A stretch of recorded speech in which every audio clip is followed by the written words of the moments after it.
What is up, fellas? Welcome to the new studio. How's it going? Are we live? We are live. Oh, look, there's my partner. He's not here as always. You got to love my partner, Arlington. I apologize. Oh, no problem. StreamYard does not like the cell service. I've learned that over time. Anytime you're on the cell phone, man, it kicks you constantly. How you doing, A-Train? Can you hear us? No, not yes, yet. I can hear y'all. Oh, there he is. I'm having some technical difficulties with my Wi-Fi, so bear with me. Is it because you're eating there, dude? No. But Matt, thanks so much, man, for having me on. Hey, I appreciate you guys for coming on. It's great. Like I said last week, I've been looking forward to talking with you guys on air since 2020. I mean, no, Matthew, let me ask you a question. You sit there and you say that you've been looking forward to talking to us. Why would you look forward to talking to a guy like me? I can understand Arlington, but a guy like me? Why would you want to talk to somebody like me? Hey, y'all both bring good things to the party, I promise. Each has great aspects, and everybody here has a piece to play in this XFL fandom that we live in. Well, if you ask certain people in the XFL, they'll tell you I don't have something to bring to the party. Just saying. Well, I disagree, and I appreciate all your work, man. And same for you, A-Train. Over the years, I've watched you guys, hustle in and out and repping this spring football thing. So it's been a great, great honor just to, like I said, meet you guys in person, and then now as media being able to deal with you. It's really, really fantastic. So thanks for coming on again. Hey, no worries. I appreciate the kind words. It was nice meeting you in San Antonio when we did cover the championship game. It's just something that when we decided to do all this, we just knew it wasn't going to be talked about. So we just started talking about it. That's really what it was. And then it's built into what it is. Now we have a legion of shows that we're affiliated with in all of the 8 cities. So, it's just, the XFL is here to, listen, it's about the XFL. It's not about the BHawks anymore. As you see, I'm repping my Brahmas gear tonight for the show. I got my Sea Dragons, my BHawk behind me. It's about repping the entire league now is what it's about. Yes, sir. Much respect. Much respect. Yeah. So what do you want to know? Where do you want to go with this? So first up, let's just discuss some of the XFL updates we've got going on. You guys all know, you've heard some of the things coming up. We've got the XFL Combine coming up. You know about that. Mm-hmm. The real pieces I wanted to pick here and talk about was the fact that it's going to be covered on YouTube, which I just found out today through James Larson on Twitter. Yeah, Matthew, it's kind of funny.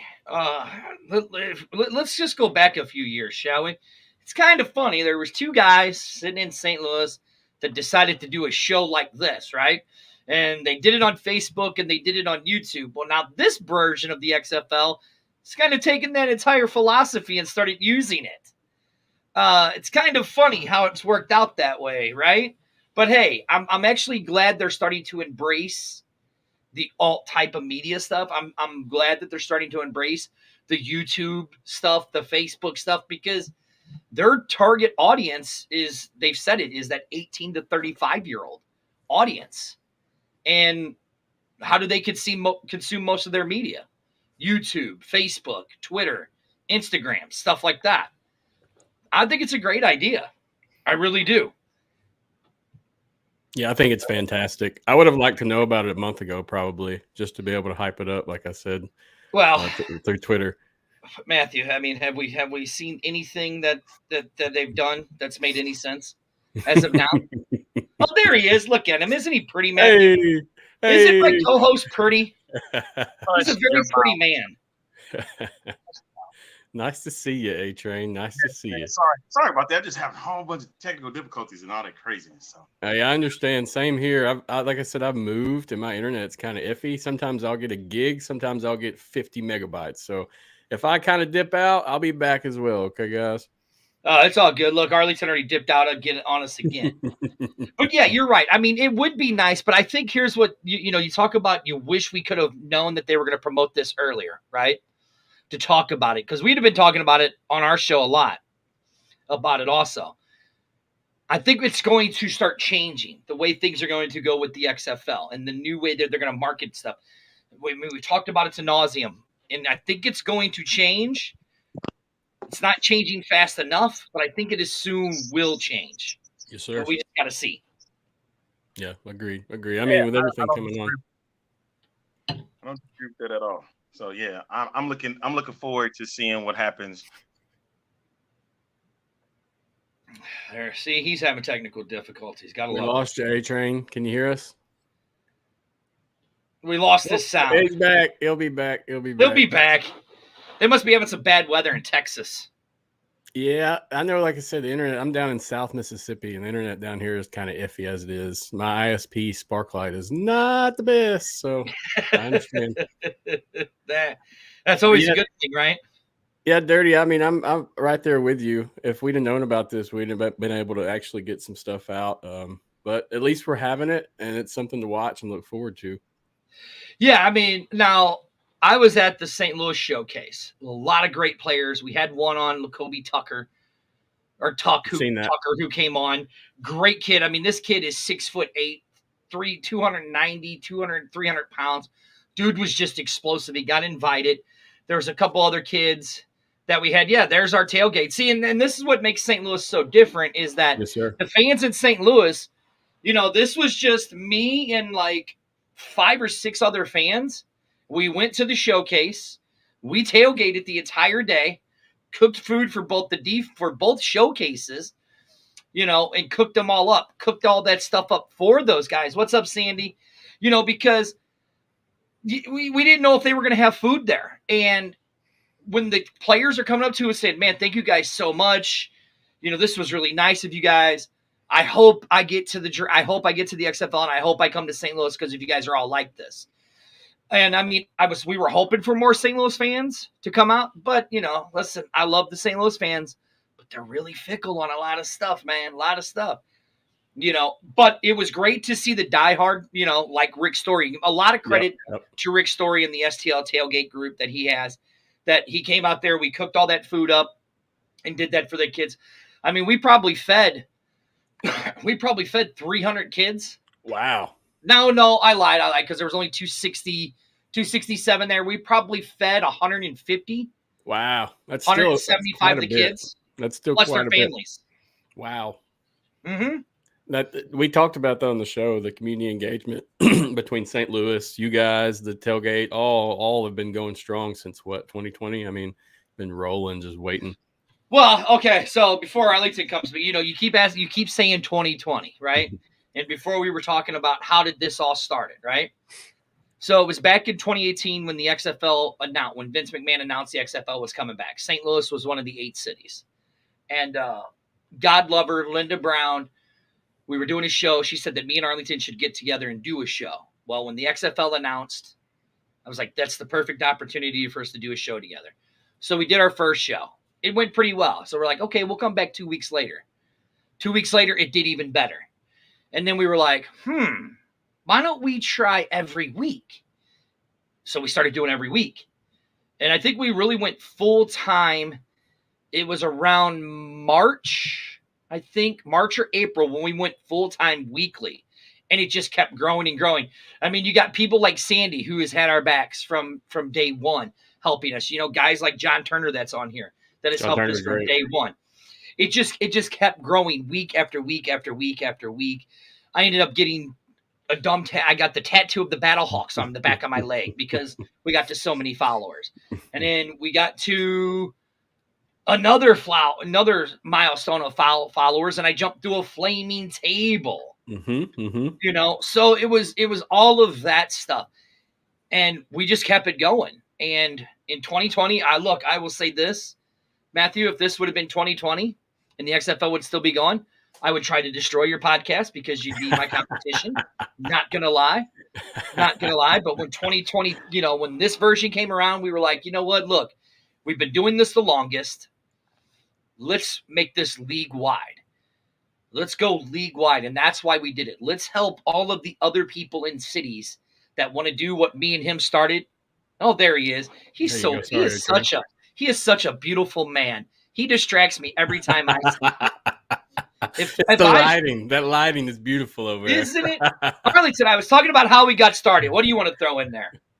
I'm listening to you as you telling this story, man, and I'm like, you love telling it, so I was like, go ahead and finish it, man. Finish it off. And But look, I'm telling it nicely. It's not the mean dirty. I told Matthew how if the XFL would have still been around, I'd be trying to destroy his podcast. I heard every word. Like, listen, like it's hard, Matthew, to deal with that individual that's sitting right next to you on a weekly basis. But guess what? We do it because we're here for the fans and we're here to provide some entertainment. You know, me with my background in radio and stuff, I did it for 10 years prior to working with Dirty, you know, and so that was, you know, fun. And then like, let's play. And it was Dirty that had actually came up with the concept. He said, you know what, let's do like an XFL version of Pardon the Interruption. And I was like, you know what, that actually can work. And we played good cop, bad cop. I'll never forget the day he mentioned about the tattoo when we went to get this tattoo. And great guy, his name was Ryan. What's the name of the Barnum, right? Yeah. And he was like, I got you, man. I got you. Let's do it. So we get there. And I was like, I can't believe this is actually happening. We went live. We had like 500 live viewers. I was one of the ones watching. Freaking dude get a tattoo. I'm like, are you serious right now? And he's like, are you serious? So I put it up to him, man. He was like, why are y'all looking at me on a Friday night get a tattoo? It was the entertainment value, Matt. That's what it was, man. And so we're sitting there and he's getting, I mean, if you haven't seen it, man, we sitting there doing this and people are watching left and right, wondering what the hell is going on. And it was hilarious. It was entertaining. And that let us know right there that we do have something good here. Yep. So we continued on. Of course, we were focused on one team. Now we focused on all 8 teams. And so that's kind of where we at. And meeting him, there was something. Yeah, we can go back to that. How you met, how it started. We met at some little place in St. Louis. Can I refer to it? It was called Hot Talk Radio. Let me put it like that. I'm not gonna. I really would call it Hot Talk Radio. Yeah, it wasn't, but still, it was internet. And one of the people that owned it was a former radio personality, and he had, oh my gosh, I'm like, what the hell? And we tried to put something together. I tried to put something together there. He was doing something there. And he mentioned the lady, Linda Brown. I love her. She said we should just work together. We did. And here we are 4 or 5 years later. You know, that was actually pretty cool. So y'all work well together. We actually did a couple of shows on my platform for a little bit. And then I would do some of his as well. But, you know, that was fun to do. And I was like, you know what? I could work with this guy.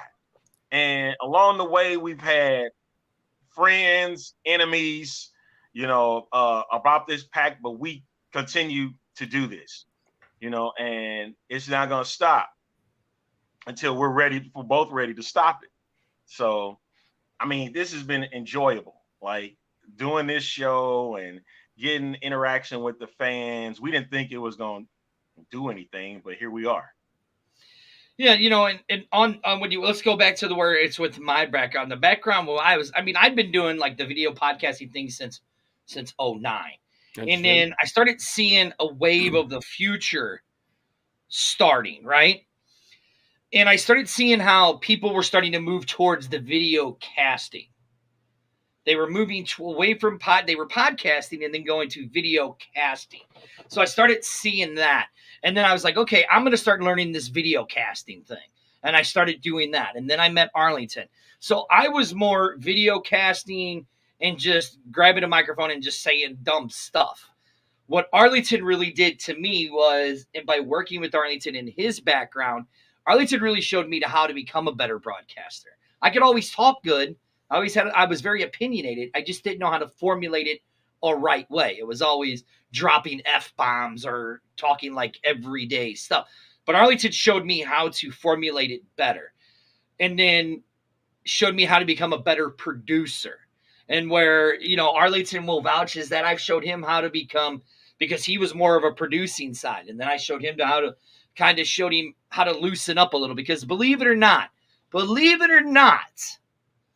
that guy below me right here, when I first met him, kind of had like a stick up his butt. He was kind of straight-laced, real proper.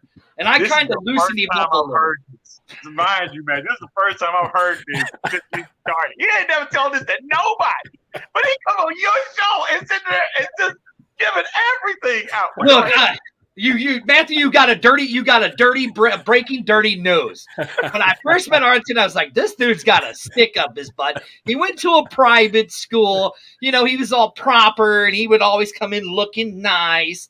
And then here's me with my backwards hat and sometimes wearing pajama pants walking into the studio and looking like I'm some kind of preppy, and I never was, man. That's what's so funny about him. Like, I'm some kind of Carlton Banks to his that's exactly what he was. Carlton Banks. There you go. Nowhere near it. So Matthew, don't let him lie. He would come into the studio going, Not to be loved by anyone. You are a straight liar, and I can't believe this, man. When I met Arlington, I knew there was something there, and I was like, and so Arlington showed me how to become a better producer and stuff like that, and it just worked. And one thing, Matthew, I had to learn was the word trust. And I know a lot of people look at that, and as you sit back and he's like, "Ooh, that is tough." Yes, it is. I didn't know what to expect from him. Everything that comes out of his mouth, I have to be ready for. And a lot of times I'm not. And so I have to just go with the flow with it. And, if you watch Pardon the Interruption, you see the interaction, especially when Tony gets off the rails and Mike has to bring him back in. Yep. Sometimes I will do the same thing and he has to bring me back in. That's just the correlation. That's just how we work. That's how we work. And, it's that chemistry. And these days, it's hard to find individuals that willing to have that type of chemistry, that have to step away from themselves a little bit. They have to reduce themselves to come down to that person's level. Other times, you have to raise yourself so you can get to that level.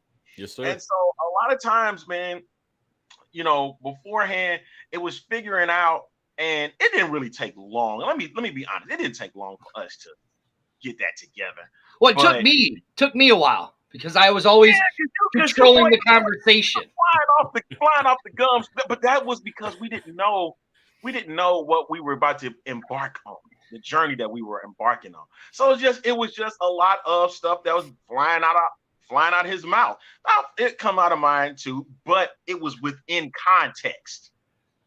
It was within context. That's what made this work. That's what's making this work now. That's why we can sit back and have the fun show that we have, and that people now are starting to realize, hey man, they're not as bad as you think. Like, there's some that's gonna hate on it. That's fine, cool. I ain't got no problem with that. But at the same time, man, I'm looking at it as I'm here for him and he's been there for me. And so I think that's the main thing about our relationship working together, is that during tough times, we've been there for each other. Me losing a mate, a partner, that was last year. Sorry about that. No, man, listen. Now, I'm still getting my grief, and I have grief every now and again, but when talking to him, he's been, and I'm about to say this for real, Dirty, so you can understand. He's been more of a brother than any brother than I've really been with, as in St. Louis. Because I got my Houston family here too, and they've been there for me. But when the chips were down, he was there more than anything. And I'm grateful for him. Like, a lot of people look at me funny because that's what I say. I don't care what you think. That's my brother. That's my brother from another mother. I got a chance to even speak with his mother. You know what I'm saying? But it's that personal thing that also makes things like this work. And so I'm Dirty. You already know I'm forever grateful for you, brother. And, I know. And Right, and that's the same thing with Arlington. Is it was at first. Look, and I'll admit I'm a wild, crazy dude. You never know what the hell is going to come out of my mouth when we're on this show. And Arlington just goes with the flow of it. Arlington knows. I mean, I saw some people, the Ridge Rockers, say somebody needs to bring Dirty back in. Arlington has a way of he can do that. Like Sandy says, can you guess how many times have you muted me, Arlington, throughout the course of the show? It's part of the show because we got to do that because they know he's going to get off the rails. And two, that's just how we roll, man. Like you won't find a show like ours on any platform. Sorry. No, that's Arlington. That's a lie because it was on ESPN this season. It wasn't. What do we say all the time for our show? Often imitated, never duplicated. Never duplicated. You can try it, but you won't reach. I agree with you. You're on a bigger platform. You're going to be on a bigger platform. That's fine. No disrespect. No respect to Fitz or Scooby whatsoever. But it's the platform that they were on, and they saw what we were able to do. They saw it.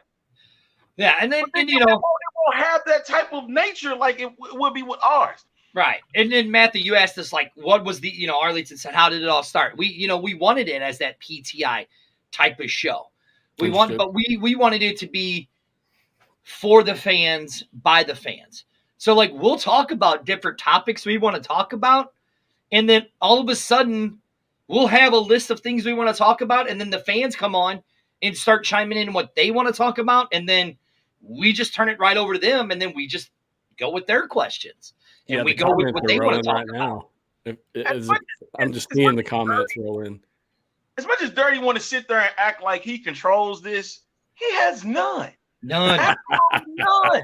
No. He has zero control. He thinks he got some, but he has none because of our fans. And I know he likes to call them idiots and dumb all the time, but guess what? They have the most intelligent.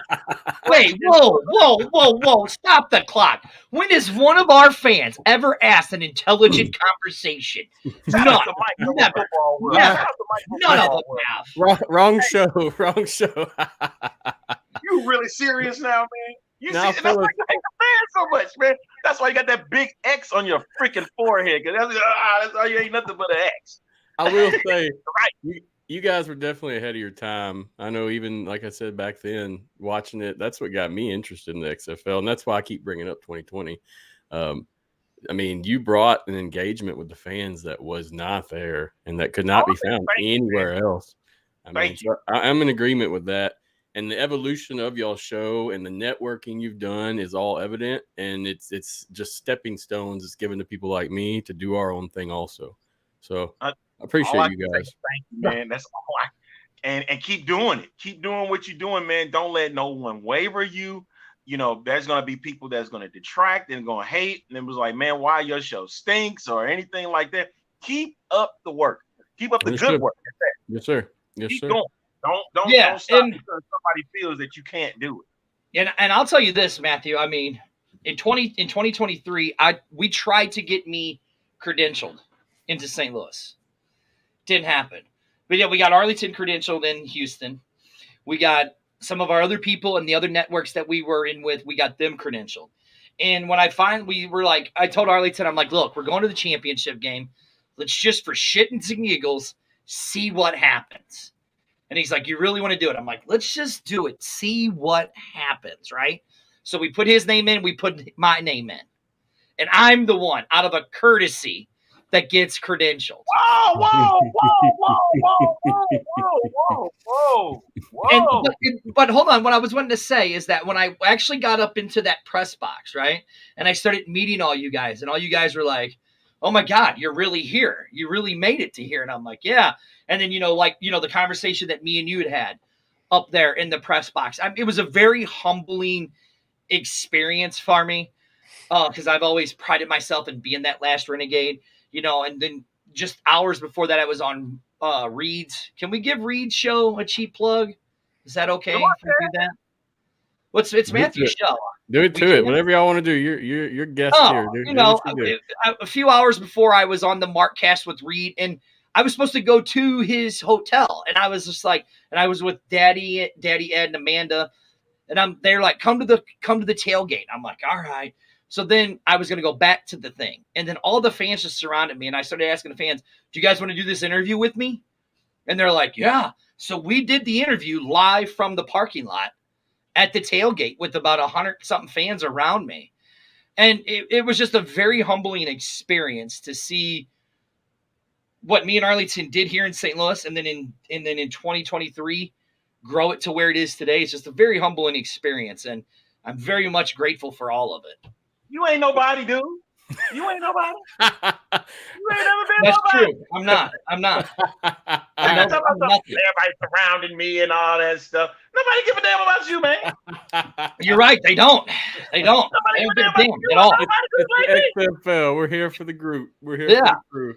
We're here for the idiots that watch. Now, when you guys started, it was the XFL XSTL talk show. Whoa. Hold on. Damn it. Now we're getting in trouble, Arlington. How? How are we getting in trouble? Oh, yeah. We didn't say it. You're not using his reputation. Okay, we're good. No. Never seen. You're good, Matthew. We didn't say it. You're good. No, you're good.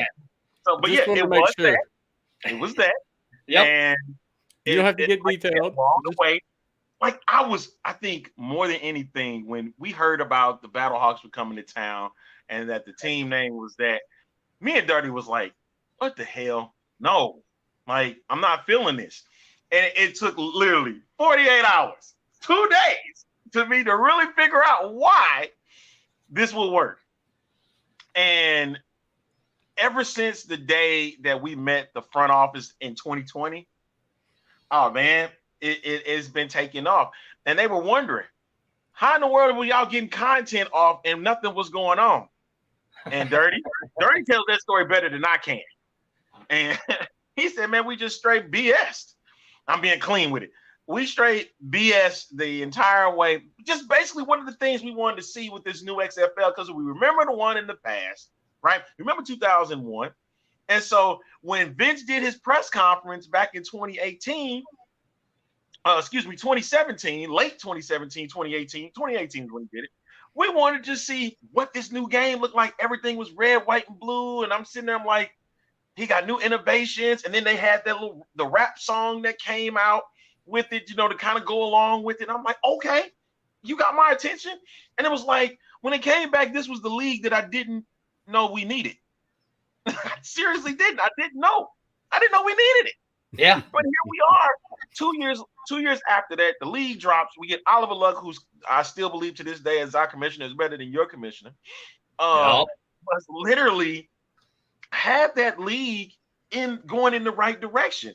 That they was really saying that, and I believe it to this day. If they would have finished that season in 2020, they would have made a profit, or they would have been close, or they got even, because everything started lining up minute by minute. Even though you could sit back and talk about the ratings and whatever, man, but it was good football. Yes, sir. And they did it again this season. That's what made this league so special for 2023. I know we could sit here and talk about other leagues, but we talk about this one, to have over 80% of your games decided by less than 9 points. That's phenomenal. You don't get that, especially in a reiteration of a new league, and the competition level is evenly matched. It's even. You know what I mean? You didn't know what you were getting because everybody's a rookie. Yep. Same. Everybody's their first year in the XFL, so you didn't know what kind of games you were going to get. And so to see how it transcended, it got to the end, Arlington, a 4-6 team, getting to the championship and winning. That was a great story. I don't care what anybody says.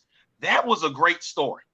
And we can sit back and we look at the game was crazy because San Antonio versus DC was whoever got in was making the playoffs. Mm-hmm.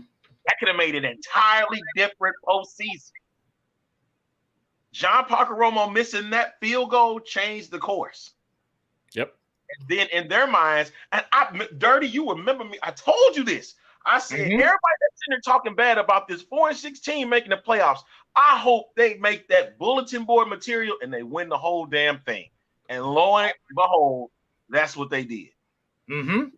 Yep. They showed up in the championship. You can't hate or take anything from them. No, and and to hear the hate from the other league. Oh, look at that! A 4-6 team made the championship. I think they might have had 2 teams that were 4-6 make the playoffs, and then had a 4-6 team in the championship game. But their 4-6 team lost. I mean, that's what it is. That's what makes the XFL such a great and fun league. And I'm going to piggyback off on Arlington saying, when we started the show, we named it what we did, the 6 little letters, right? And then then we would do the show we would call it BHawk Live in the 6 letters stage studio. And then we actually had we had somebody come up to us and said, hey, a guy in St. Louis say, hey, I'm going to start on terrestrial radio. Would you guys be opposed if I use the BHawk Live? BHawk Live. And we were like, hell no, we were honored. We were honored by it because the station that he had to deal with the XFL here in St. Louis. And there were certain people in the local media. Oh, there goes Matthew. Welcome to the Oh, there he is. Okay, I was going to say we might have to take the show over real quick on you.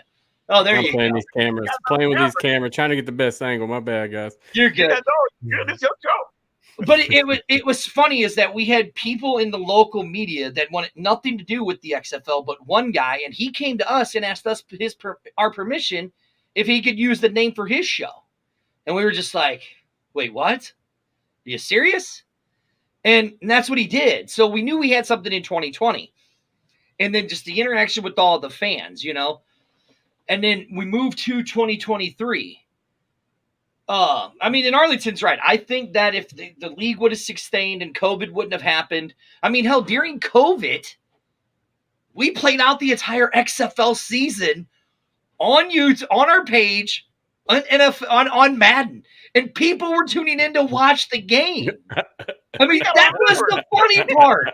And we were keeping the stats and putting it all up like that, and people tuned in to watch the games. Hey, I'm telling you, I was right there. We are 3 years back from that, right? And we sit back and look like, man, what a time. Mm-hmm. Because we had to be enclosed. A lot of us had to be enclosed in our rooms or in homes, apartments, hotels, whatever. And what a time, man. I'm like, I couldn't even believe that actually worked. Yeah. Sat back and people were enjoying it like it was an actual game. But that's all we had. That was it. We were all sad when the XFL ended then. I don't know if you weren't sad when it ended in 2020. I don't even know why you were watching, honestly. Man. Right. We were looking forward to getting to Tampa and then the game against the LA team at the time. We were looking forward to that one because they were going to, they did it this past year, opened up the dome some more, but they were going to open up the entire dome, and they were ready to put 40, 50,000. No, they had 50. Remember, Arlington, they had 55,000 sold for that game. So they were going to open it up, and it was going to get really, really loud in there. It was, from what I could hear and from the videos I've seen, that it was loud in there with the 38,000 that they got. Oh, I was there, and it was loud. Believe me, I'm a big Saints fan, and it's very comparable to a Superdome game. Oh, there you go. There you go. And and so then we moved to 2023, and me and Arlington are like, well, why don't we? You're in Houston now. I'm in St. Louis. Instead of talking about us talking about St. Louis, why don't we just talk about the entire league now? Let's just do the whole league. We have the fan base, and then then we had a phone call where certain things were said. So that's why we have the show name now as the XFanShow. Understood. And we're just basically 5 guys in a basement broadcasting like babies, But hey, that's cool. I'll take it. I don't care. But again, it's grown into what it is, and it's gotten to a point to where it cannot be denied anymore. And like we'll see all the guys that broadcast with us, like here, Jersey the King, who just got on here.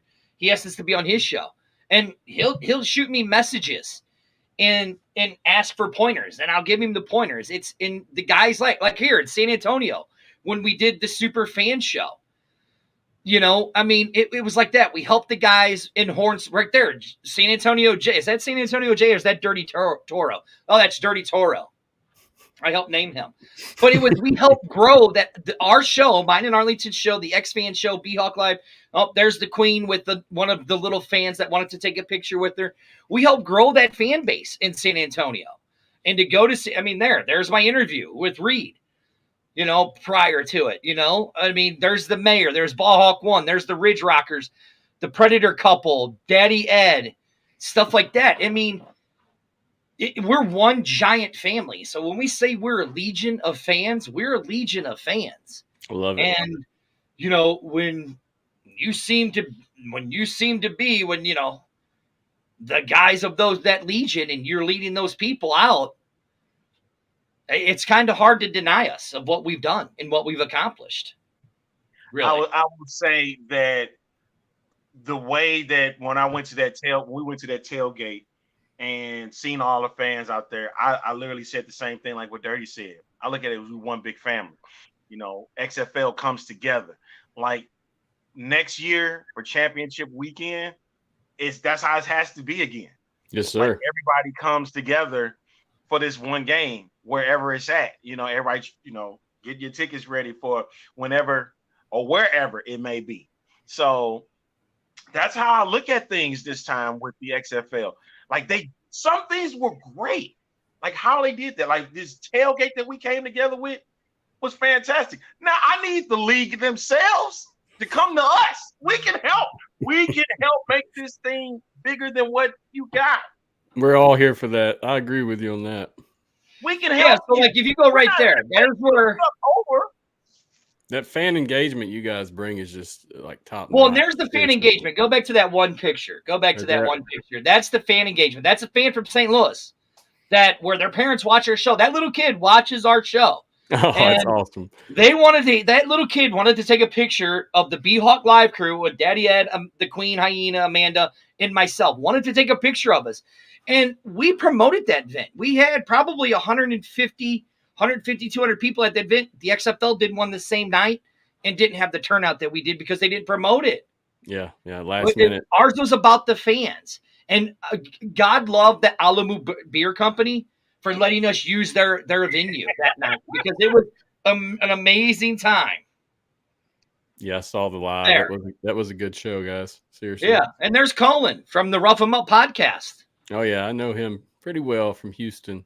Yeah, that's my guy from Rough 'Em Up. Hey, good guy. I'll tell you this on this show. I got to give a shout out to Brian Winslow for, who's a big XFL fan. He said, hey, man, you need to get with this young man, Colin Watkins, from the Rough 'Em Up show. And, actually, it was not that at first. It was called Roughnecks Analyst. And he was just analyzing everything Roughnecks. And so I just gave him the idea. I said, hey, man, I was like, listen, has anybody used Rough 'Em Up for the Roughnecks? I know that's what their tagline is. And nobody's using it. He's like, nah, man. Timmy, you know what? I believe you should use that as the name for the show. He said, you know what? Let's do that. And that's what it's been ever since, the Rough 'Em Up podcast. And I'm only on there during the season. I want y'all to watch him because he breaks down so much when it comes to the Roughnecks.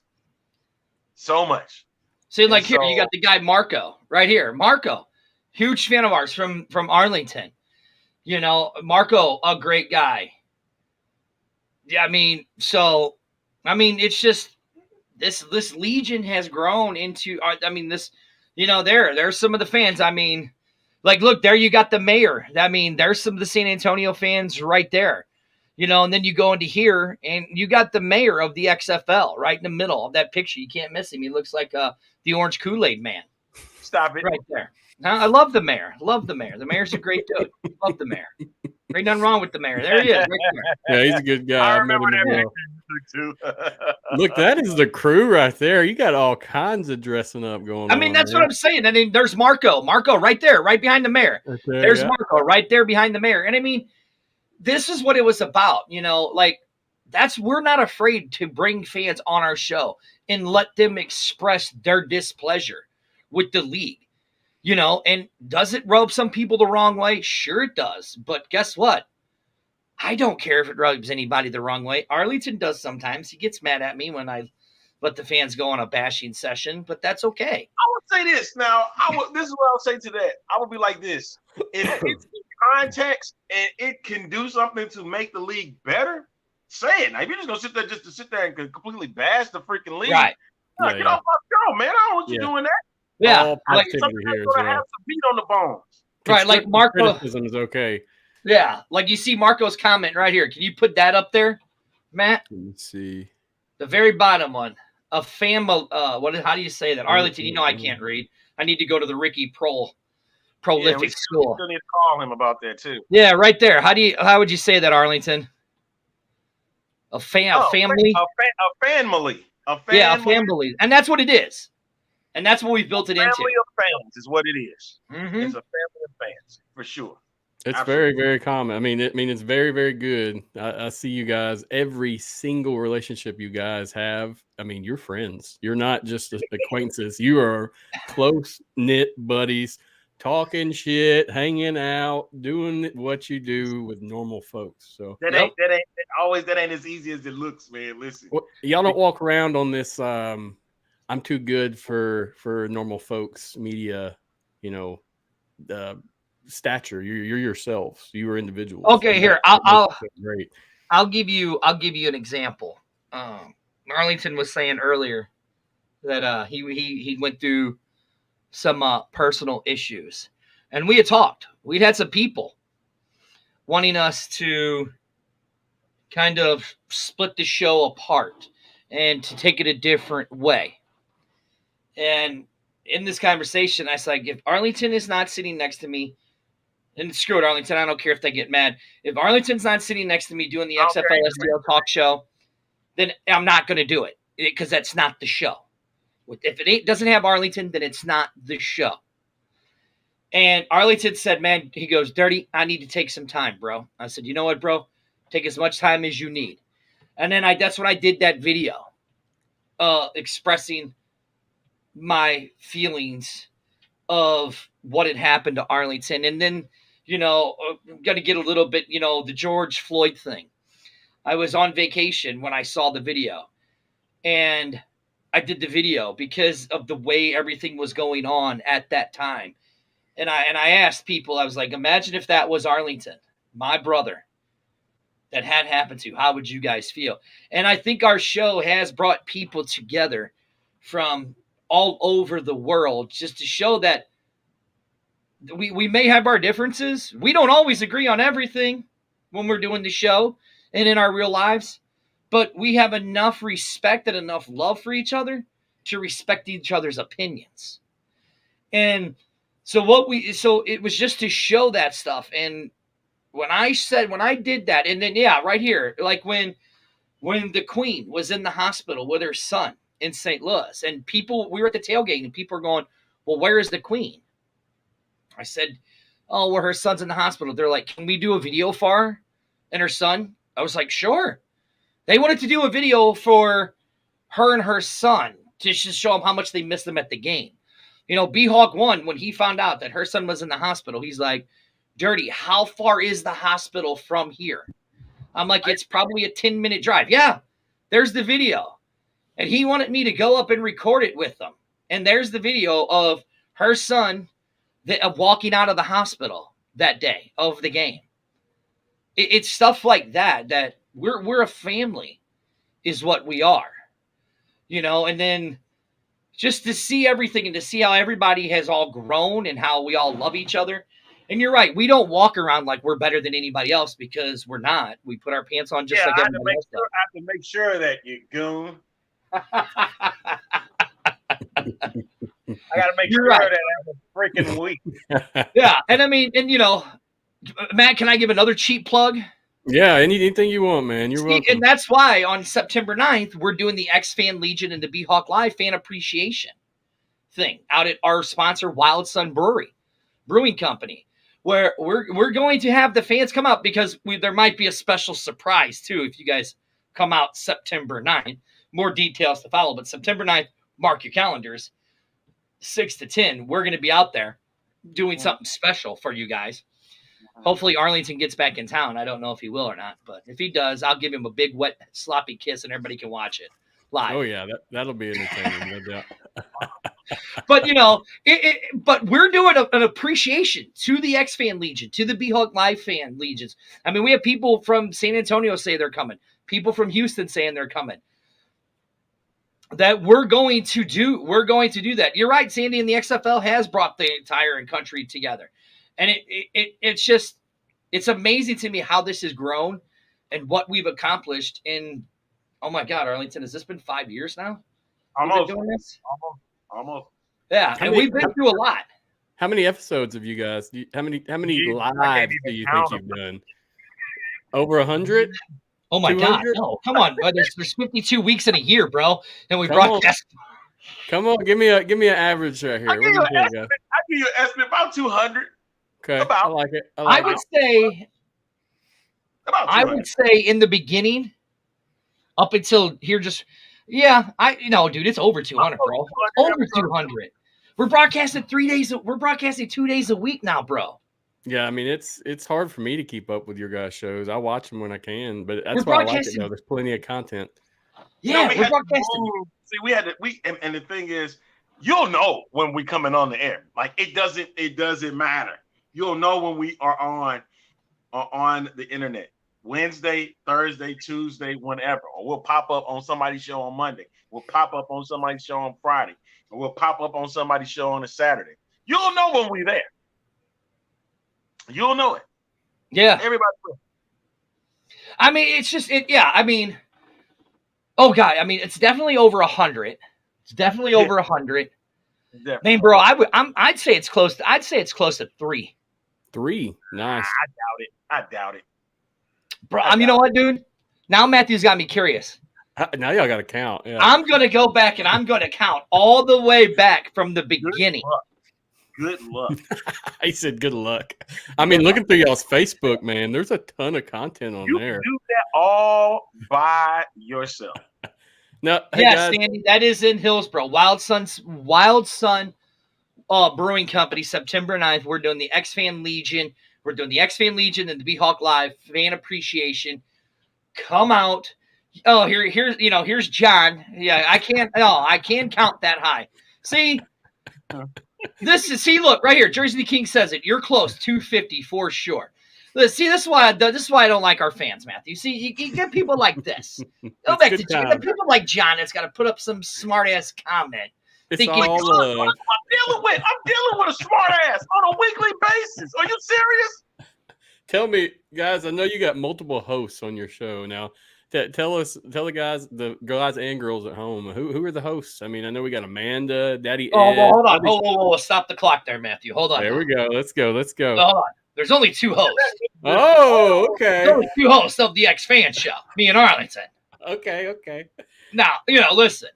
Now we have other shows that are part of the XFan Legion, right? Understood. But no, we do have a lot of hosts. There's me and Arlington for the XFan show, right? Then, Wednesday nights, you have myself, the hyena herself who will melt your ears like battery acid, and Daddy Ed. Why do you do her like that? She's a fool. We have them on BHawk Live on Wednesdays. And then, that's also part of the Fan Legion. You have the guys in the Horns Forward, which is what? You have Jason, you have Jorge, Jackie, DJ on the Horns Forward. Then you have the Smoking Guns podcast, who talk about the gunslingers down here in the Brahmas, and that's Phil, Leo, and RC. Which much love to RC and Jorge for helping me helping us put that all together, that event in San Antonio at the Alamo Beer Company together. Thank God they helped us do that. They're great. And, we have the Rough 'em Up podcast with Cullen and then Arlington during the season. Let's see. We have the Player 54 that we're affiliated with Michael Latham. And then also just added Jersey the King with the Fan Gang Nation show. Yep, yeah, Jersey the King with the Fan Nation show. I'm ready to get Jersey on here and talk to him soon. He looks. Jersey's a fun dude. He's looking forward to it.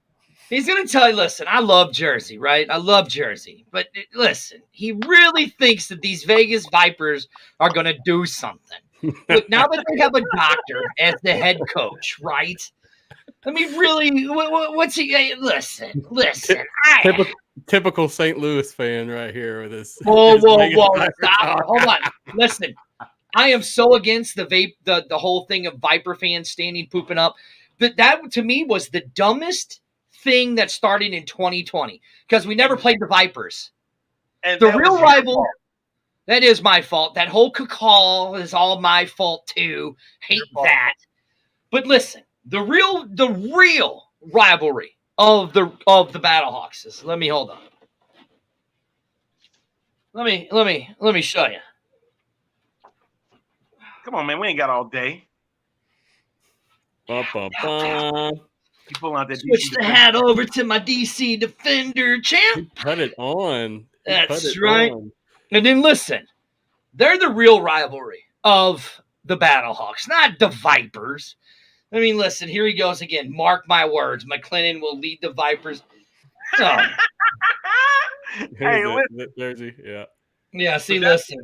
That's the point of the Legion, man. That is the whole point of the Legion, is bringing all the fans together. All right, hold on. I got a fan says take it off. Hold on, let me do something for you then. Let me take this off. Let me put a real winning team's hat on, shall I? Okay, here we go. You got on the I like the green. Really? You put on the Sea Dragons? Well, I mean, listen, the Sea Dragons did have the best quarterback in the league with the Neucher, who is going to take somebody, Matt, that was focused on a whole Battlehawk team and have a whole love fest for a different quarterback that don't even play for the Battlehawks. I never seen that in my lifetime, right? I used to sit there have a show about the Battlehawks, and you are sitting there, I'm talking about like so worse than a Hoover vacuum all over Ben DiNucci. Now, question, since we're on this, what's y'all's favorite XFL athlete and coach? You know who mine is. Go ahead. Hey, Train. Go ahead. Let's hear it first. My favorite coach is the Bum himself, the son of Bum. Wade Phillips, my favorite XFL athlete. Oh, yeah. It should have been the offensive player of the year, AJ McClendon. Hi, Bum. Hey, let me suck up to you. Hold on. Hey, Wade Phillips. How are you, sir? I never needed to, unlike other people. I never sucked up to any coaches. You also never sucked up to athletes either. Well, I mean, listen.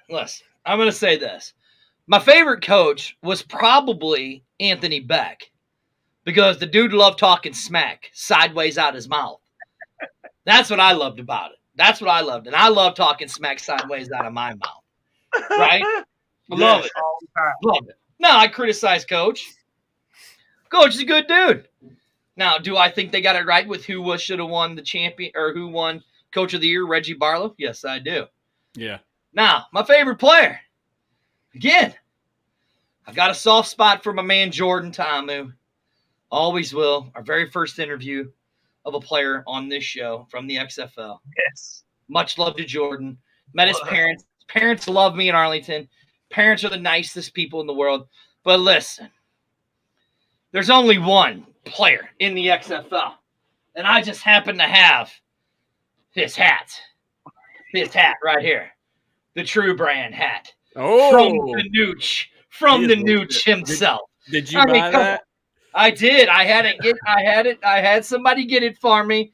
The Nooch was the man. Listen, when you're a quarterback and you knock a dude out, a linebacker out, and then you just, boom, pose on him.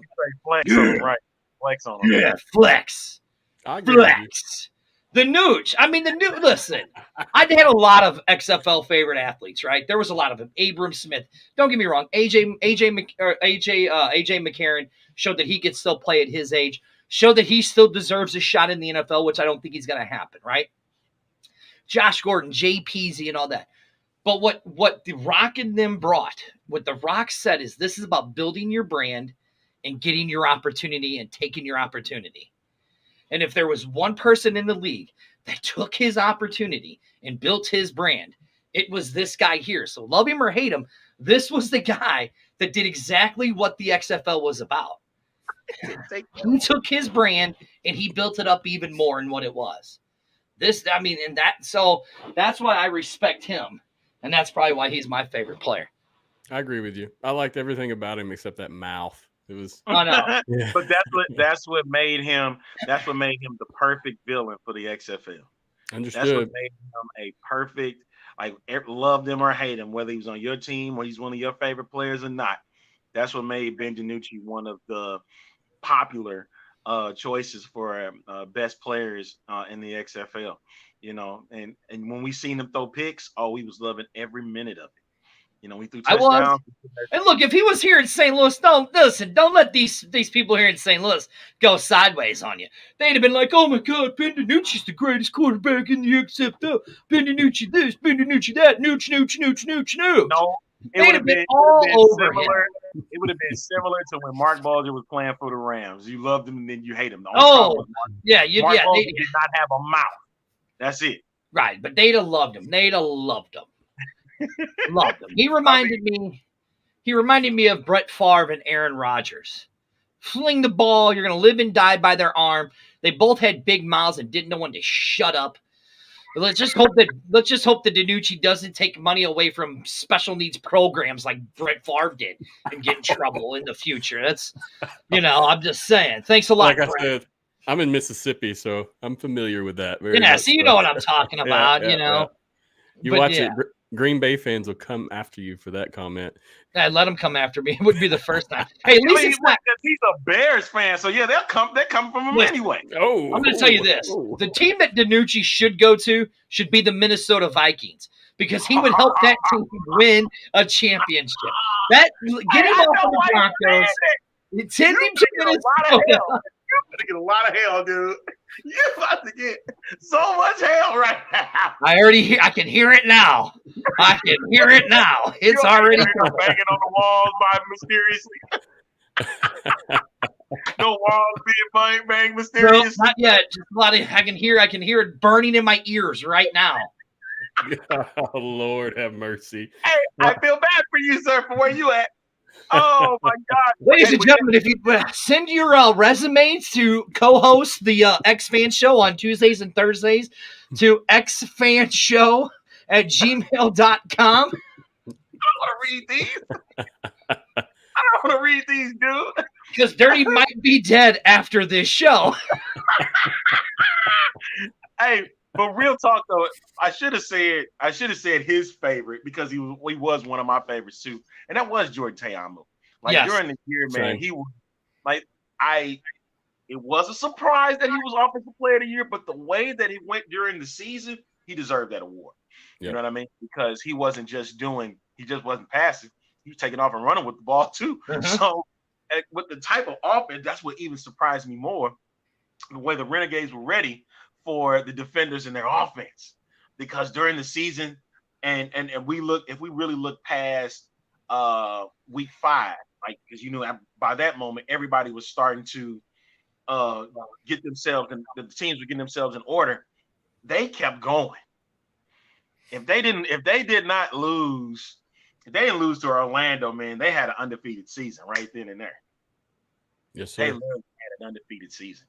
Reggie Barlow did a fantastic job with this crew, but the real MVPs on this team, and I know a lot of people are going to hate one of them, was one is offensive coordinator Fred Koss, who worked with Jordan Ta'amu and who worked with De'Aaron King, but the other one was Greg Williams. Yeah.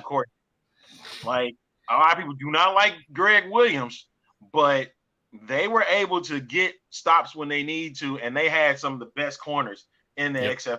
No disrespect to San Antonio Brahma fans, because Luke Barkley was, in my opinion, the best cornerback in the league.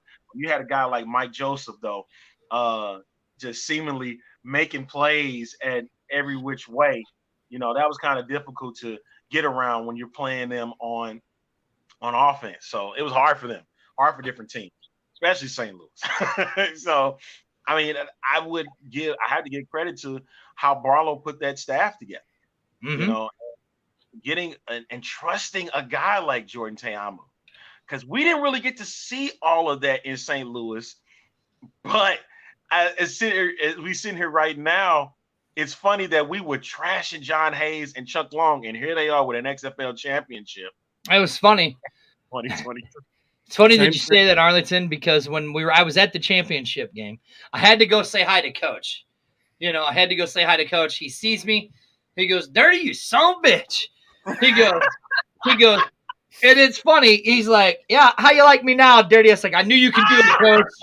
So, I mean, it's funny, the stuff that we've said about the coaches and the players. They know what we've said about them. So when they see us, they're like, "Yeah, man, I saw you talking trash on me, but now look at me now," you know, and they appreciate it. So, like, when Coach was like, "Yeah, how you like me now, Dirty?" I was like, "I knew you could do it, Coach." And he's like, "Get over here, son bitch. Let's do a picture."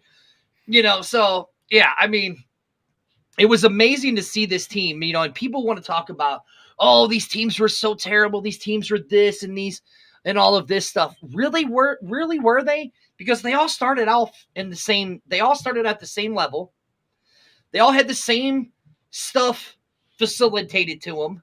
They all had the same workout programs. They all had the same facilities, fooding, you know, nutrition program, because we had Ricky Prohl on.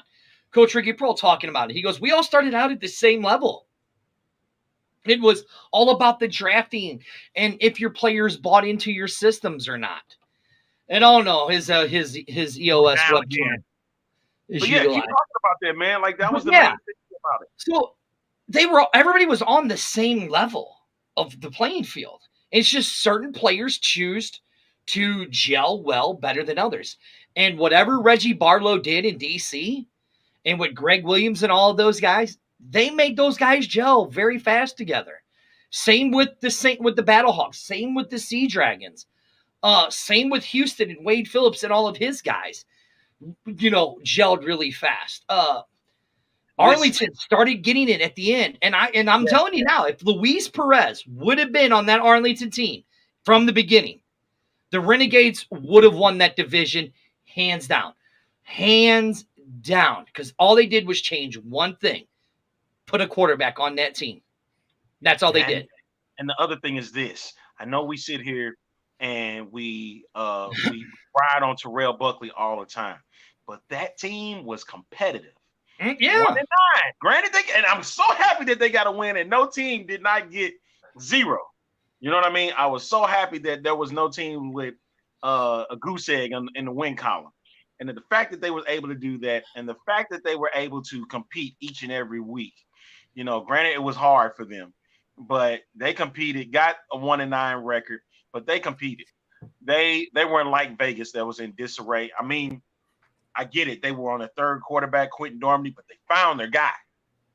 Mm-hmm. You know what I mean? And Cody Latimer was no slouch. Charleston Rambo was no slouch, especially in those last 5 weeks of the season. Yeah, when it mattered, they showed up. Jordan Thomas at tight end, you know, he was starting to make some noise. You know, Jermaine Martin was doing a great job. I can't think of the other running back for them. Yeah, and see, yeah, I'm talking about Luis. Yeah, and so those 8 teams, granted where the records were, they all competed. All of them did, and you had to remember everybody was all on the same level when it came to the rules. So you know, it's just that teams were better than others, and it's funny though how we sit back and 3 teams that didn't have 500 records or better. Well, what was it? 4 teams? No, 4 teams that had it. 3 of them were rookie coaches. Mm-hmm. Beck was the only one that had a winning record in that realm. What? And Matthew, here's the other thing you got to look at too. Let's look at it this way: with the challenges, right? there were two coaches that had a higher percentage than 50% for challenges, winning challenges. Reggie Barlow and Coach Anthony Beck. All the other coaches were lower. A lot of these teams, they were all productive teams in different ways. Like, let's for example, Orlando. There'd be days their defense wouldn't show up, but then all of a sudden their offense would show up and drop 30 points. Yeah, I mean, they did it in St. Louis. They dropped 28 points. Vegas is the anomaly. Hey, it looked very inconsistent all year long. Yeah. You know what I mean? It was like San Antonio. Right, like San Antonio. Oh, you look at San Antonio. Injuries killed them. They probably had the best defensive team. And their defense kept them in the game almost every single time. Orlando was probably the most all-around. Or not Orlando. DC was the most all-around on all three phases. Not in the top 10. Not in the tops. But all-around balanced. Seattle, their offense was just unbelievable. Hey, don't dismiss their defense, though. No, their defense did start turning around there at the end. St. Louis's offense was great. Defense was suspect from time to time. But it was funny because, well, come on. Abram Smith ran for 2,000 and 222,000 yards on us in that game. Come on. I think Abram Smith is still running over the Battlehawks at the Dome, if you ask me. But anyways, each team had something that they were each good at. And that's what made the XFL so different. And then each fan base, because I went to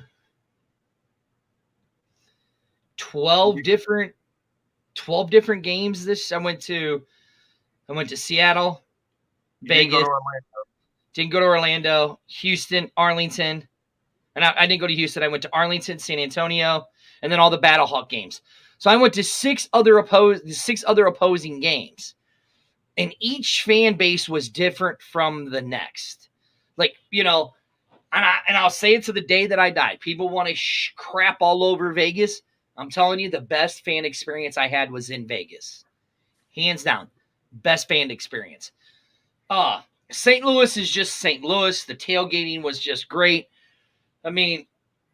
I know I harped on the fan experience here in St. Louis, but when you have 38,000 people at a game and everybody wants to get on the field, it's going to suck a little. It's going to be hard. You're just going to cattle call them.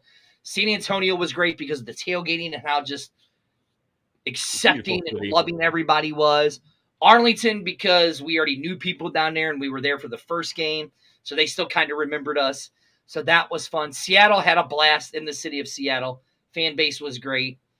It was just each fan base had something different.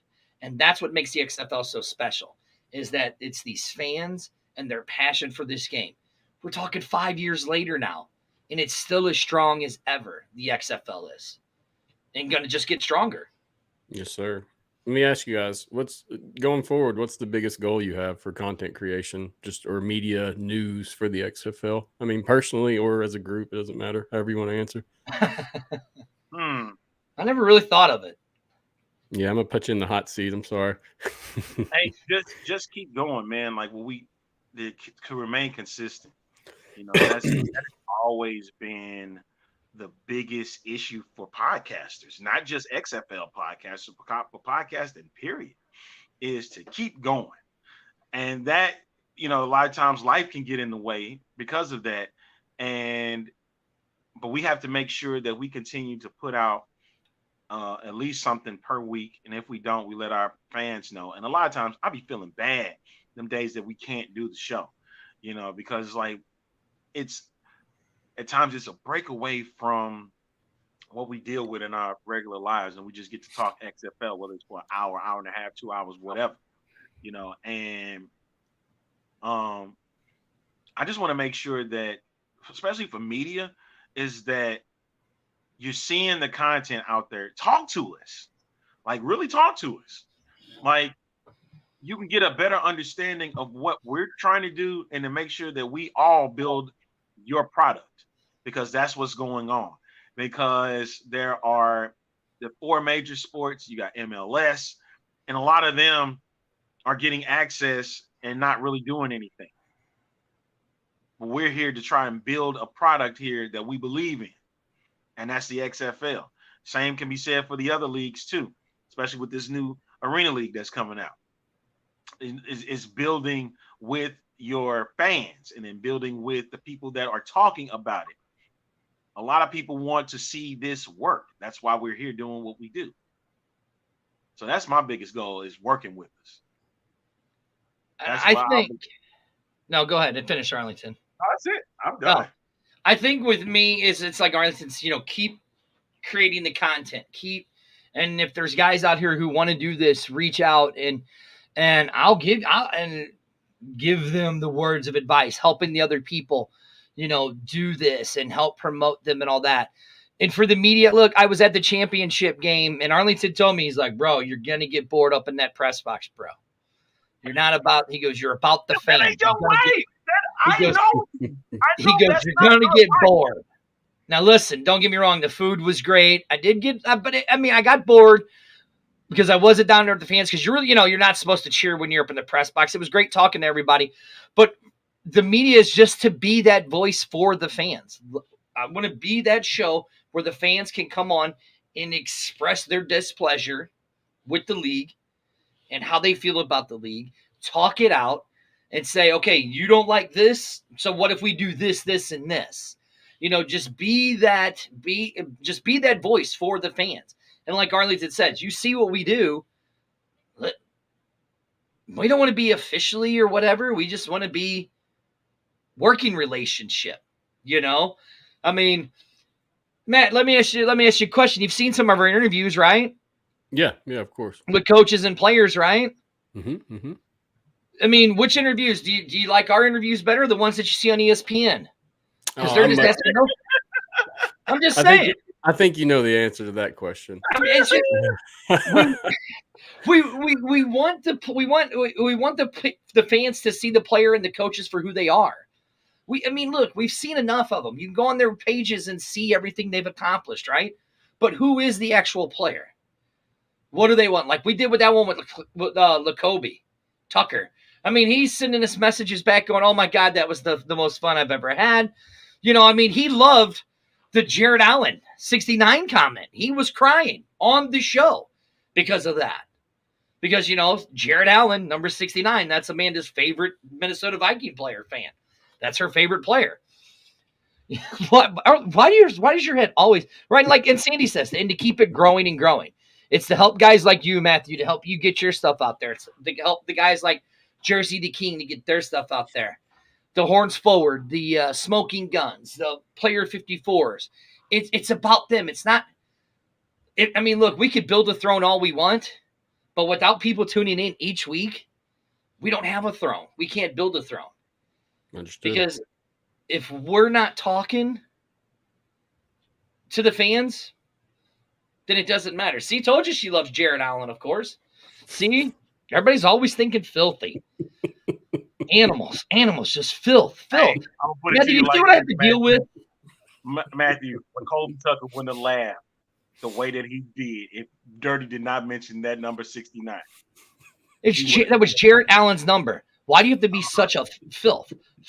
See, Matthew, I apologize to your fans here that we have this kind of filth on your show. It's accepted on our show, but just not on this show. Come on, Arlen. We usually keep it PG-13. It's still PG-13, so we're good. I think it's hilarious. So you guys crack me up. You understand that. If Dirty didn't explain himself, he would have got it regardless. Right now, let me look. Like Sandy says right here. Take the hyenas. Just reading her comments, burning my eyes from the battery acid. Like put Sandy's comment. The interaction you have with your interviews is what makes it so spectacular, and that's what it is. We're just asking the questions like the fans want to hear them. We want the fans to do it. I can't hear you. Here you go. See, he muted himself. Is that me? Did I mute myself, or is that A-Train? That's A-Train. He muted himself. Gotcha. Come on, pal. Get it together. Can you hear me now? No, there he is. Put it together. Spectacular, that's a lot. I can't say spectacular. But listen, when you have the coach say we do have teaching classes for adults, reading classes for adults. Come down here to Prolific and I'll teach you how to read. Come on, that's pretty spectacular, bro. You got to admit. You got to admit.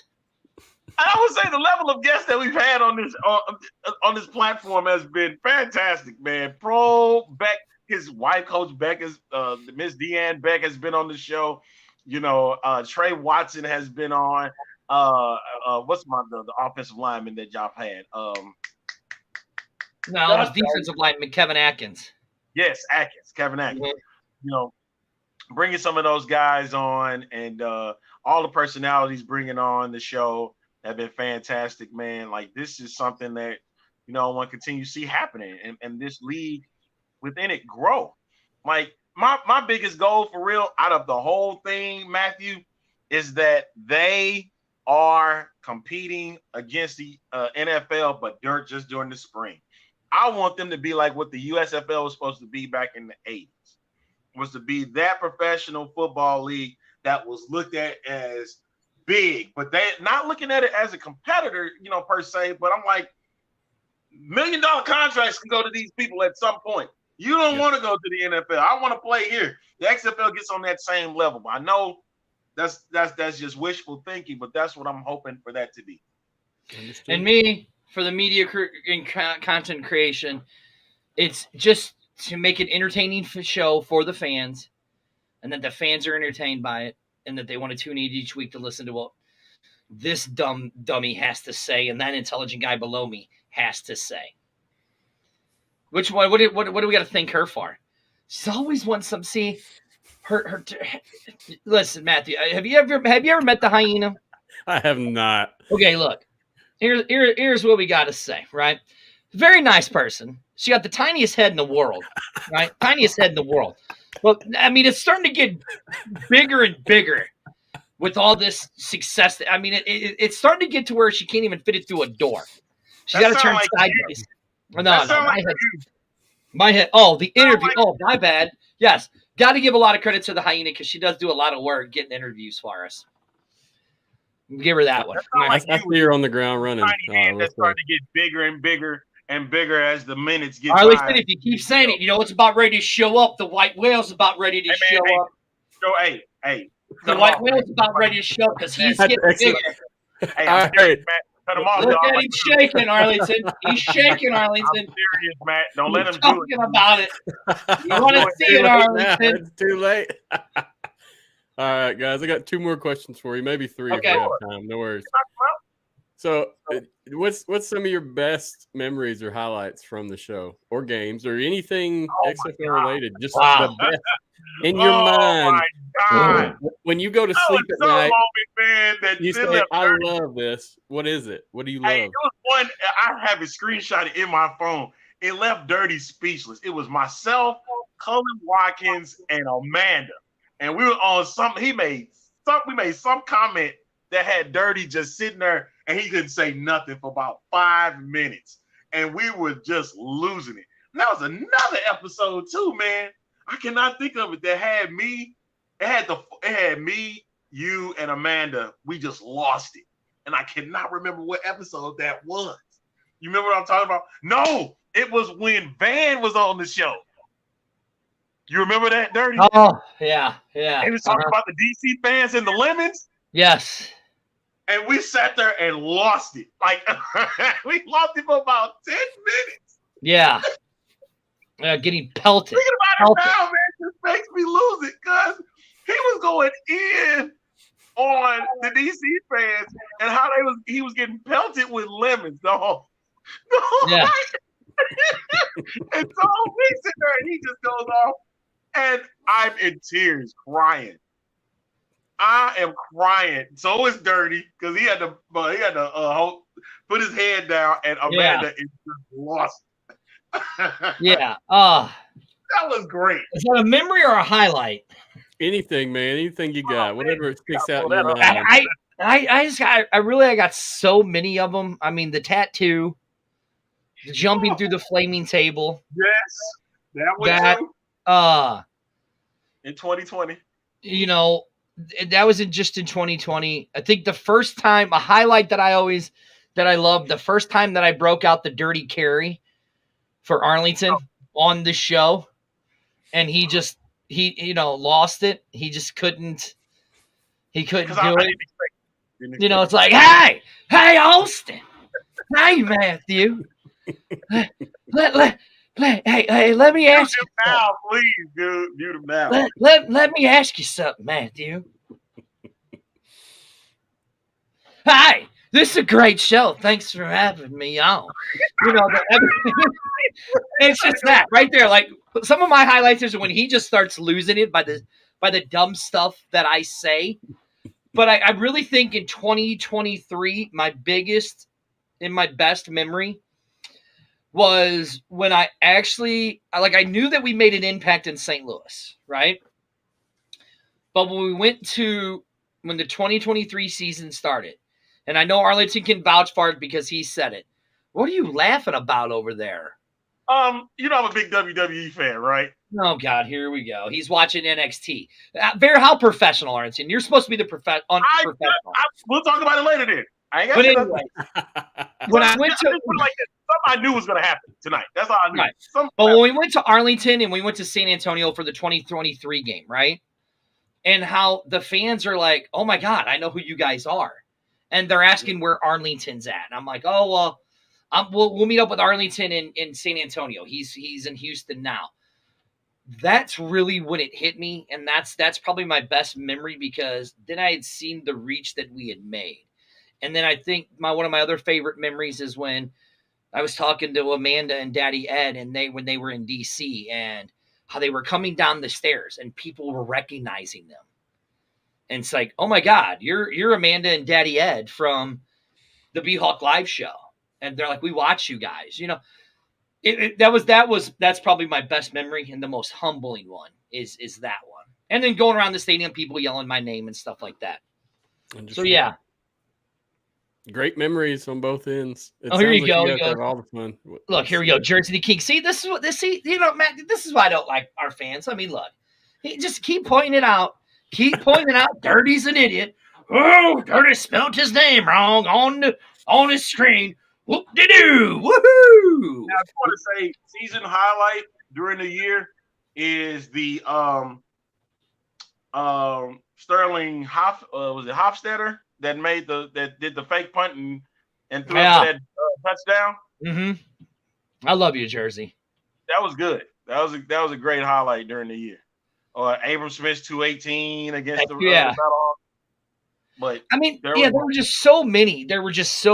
One of my favorite fond memories of this year is watching Akeem Butler drop his first 3 passes in every single game before he would go off. Why you such an ass, man? Because I was just waiting for him to drop his first 3 passes, so then he would start catching the ball.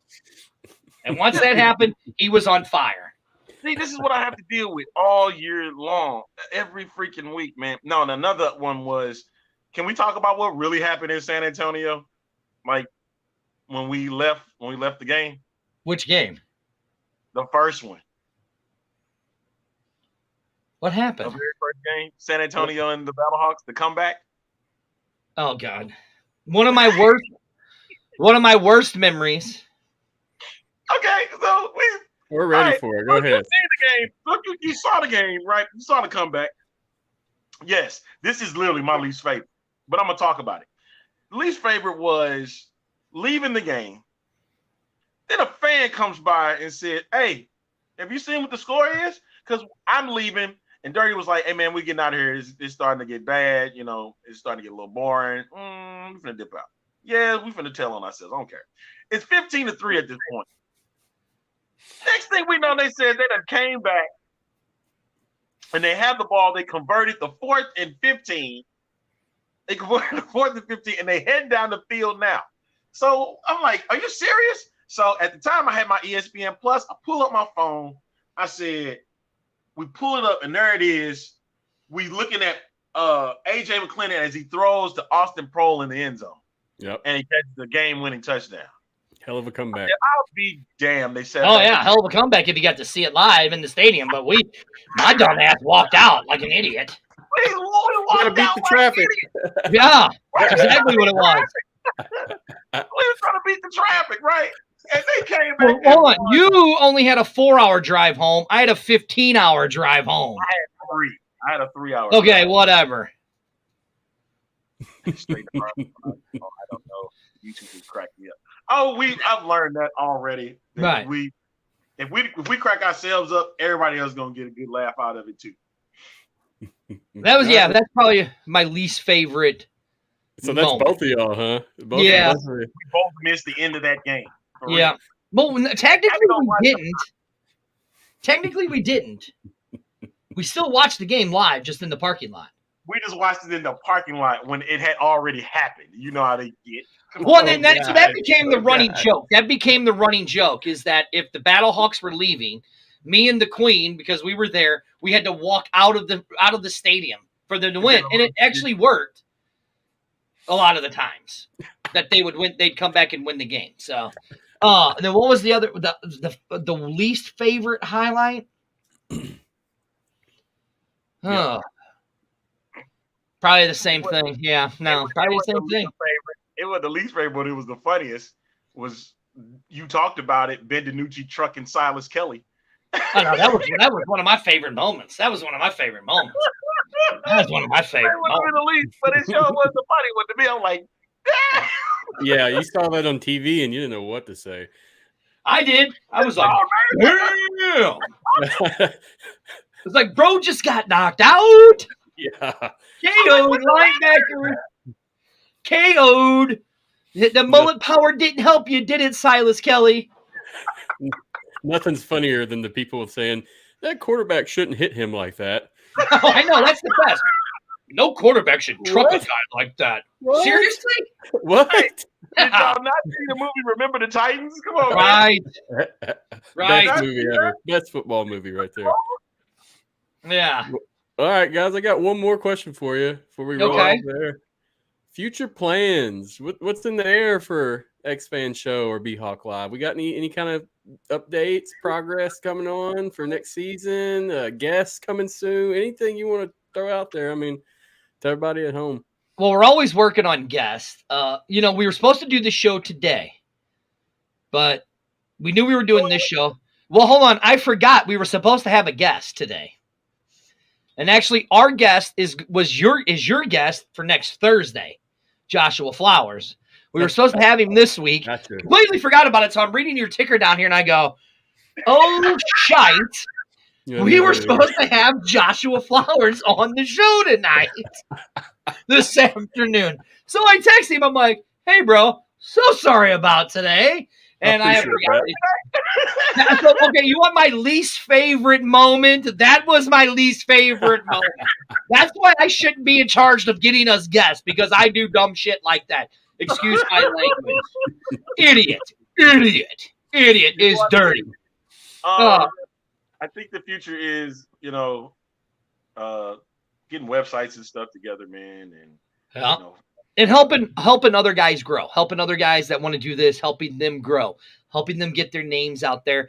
I mean, I do know September 9th, we do have a big surprise out at Wild Sun Brewing Company in Hillsboro, Missouri. It's XFan Legion BHawk. We do have a very big surprise coming for you guys.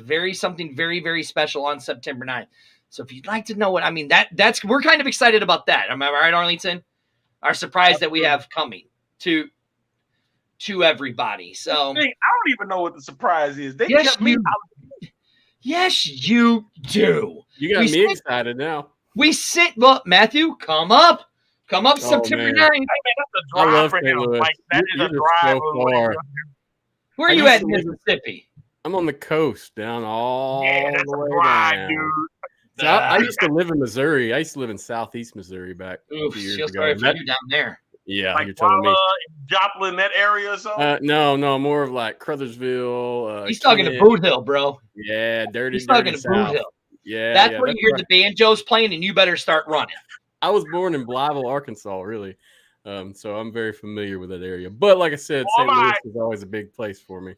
Yeah, But I don't no, know about doing these days, guys. That's a right. long Just getting the website up, getting the website up, helping other guys that want to do this grow, making more connections within the Legion and within the cities, helping up the other cities grow.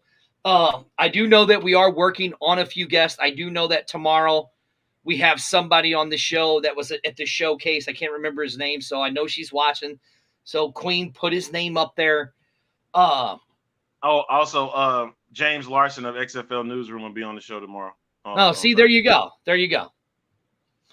Yeah, see, Sweet. Jeremiah Spicer, There it is, McCoy. We have McCoy on from he was in the showcase, so he's coming on tomorrow.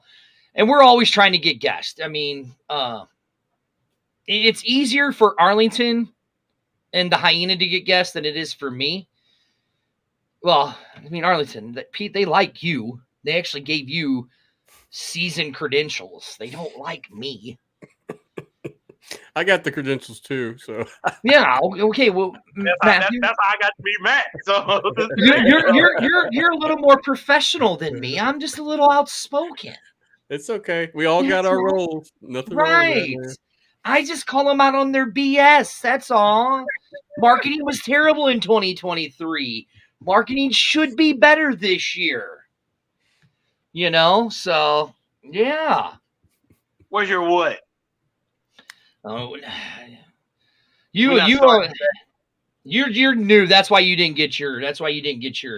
Next year you'll get your credentials. Don't worry. Yeah, Spicer was a former. I'll tell you. And look, the Jeremiah Spicer story is a great story. The way that dude, where he came from, how he grew up, and how he has not gave up on his dream, and how he is, even though, then surviving that accident that he did, helping the underprivileged kids in where he's at. I mean, that dude is a great story. And I mean, I wish Jeremiah Spicer fits somewhere in the XFL. I believe he will. I hope so. He was supposed to come on the other night, but I did not hear from him. So I was really going to see what happened at the showcase events, but I heard from him the day prior or the day after, but it's been too busy for me to get him on again. So yeah, he's a busy I'm looking dude. forward to that interview, man. Yeah, he's a busy dude. So can we give the chief plug to Jersey the King? Then go to listen to the Jeremiah Spicer interview. Yep, for sure. Yeah, that's the future plans. Sweet, guys. Well, what's your future plans? Man, I'm going to try to get this studio created, keep on rolling, inviting guests, and just putting out content, solid, positive content. That's my goal. Well, you're always welcome on the XFanShow, even though you might not have a lot of positive content. Yeah, I think if I got on there with y'all, I can let loose a little more than being in the position I am right here. Hey, and since we're doing them at night, I guess we can get a little cut of yeah. Okay, we could have you on BHawk Live, and I can let you talk to the hyena, and you'll understand what I say when your ears are burning from the battery acid from her voice. I can let you come up there, Anytime you want me on or you need to collaborate, please reach out. And that's the same for anybody listening. Hey. Jersey, any of the crew, please reach out. We've already got stuff lined up, so tell your boy Drew come on too. Who? Drew? And then his name? Yeah. Drew's got some stuff going right now. We're waiting for him to get back. Come on too. As soon as he's ready, he'll be on. I promise. He's got some stuff going right now. But yeah, okay. I miss my boy Drew greatly. Me and Drew were almost like you and Dirty, whereas he's the more well-spoken, analytical mindset, and I'm just kind of personality. So, that means I need to see you two together then. It'd be a good time. I've seen that already with my guy from Newsroom, with Stefan. I need to see now the two of you do a show together. No, great. That's all I need, just to do another show again. No, I'm saying just come on the show and y'all just talk. Man, listen. Oh, okay. I know how to drum stuff up too now. All right, here we go. See, this. I mean, look. This is why I like Matthew. He's so professional. Look, he says thanks to Dirty and A-Train for coming on, and right there you could see where you could follow us at, because that's too much. That's too much stuff for me to say. I don't know where half that shit is. You don't know how to read. Remember? I don't. I just know how to talk.